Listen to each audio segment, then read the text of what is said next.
शिरोळ तालुक्यातील मजरेवाडी हद्दीतील बस्तवाड अक्कीवाड तिहेरी रस्त्यावर असलेल्या एका जुन्या वडाच्या झाडावरून आज सकाळी मजरेवाडी आणि बस्तवाड दोन गावांमध्ये वाद उफाळून आला। रस्त्यावरून येणारी वाहनं झाडामुळे दिसत नसल्यामुळे या ठिकाणी वारंवार अपघात होत असल्याचा दावा करत बस्तवाड ग्रामस्थांनी झाड तोडण्याची भूमिका घेतली। अखेर जयसिंगपूरमधील सार्वजनिक बांधकाम विभागाचे सहाय्यक कार्यकारी अभियंता अनंत सूर्यवंशी, शाखा अभियंता BR चव्हाण पोलीस बंदोबस्तात क्रेन आणि कटर घेऊन त्या झाडाच्या ठिकाणी आले। पण यावेळी ते झाड तोडायला मजरेवाडी ग्रामस्थांनी तीव्र विरोध केला। हे झाड आमच्या परंपरा आणि श्रद्धेशी जोडलेलं असल्याची भूमिका मजरेवाडी ग्रामस्थांनी मांडली।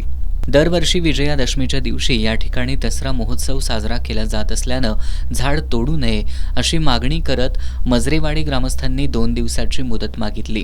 याला आमचा स्पष्ट विरोध आहे गावकऱ्यांचा। वेळ मागतो एवढ्यासाठी कारण फक्त 2 दिवस आम्हाला गावातल्या सगळ्या लोकांची चर्चा करायची आहे। गावातल्या लोकांच्या ह्या झाडाशी पूर्वीपासून ह्याच्याशी काहीतरी लागेबांधे आहेत, आमच्या भावना जोडलेल्या आहेत त्या झाडाशी। आणि अशा परिस्थितीमध्ये यांनी बेकायदेशीरपणे झाड तोडायचं गाड म्हणजे मजरेवाडीतल्या कुठल्या ग्रामस्थांशी ह्याच्याशी जोडलेल्या आहेत का भावना, याचा विचार यांनी करायला पाहिजे होता की कुठल्याही पद्धतीचा हा प्रकार त्यांनी केलेला नाही आहे। अखेर सार्वजनिक बांधकाम विभागाचे सहाय्यक कार्यकारी अभियंता अनंत सूर्यवंशी, शाखा अभियंता BR चव्हाण आणि सहाय्यक पोलीस निरीक्षक जीवन पाटील यांनी यातून समन्वयानं मार्ग काढत आज झाड तोडण्याचं तात्पुरतं स्थगित केलं। आता या प्रश्नावर सोमवारी निर्णय होणार असून सर्वांचं लक्ष याकडे लागून राहिलंय।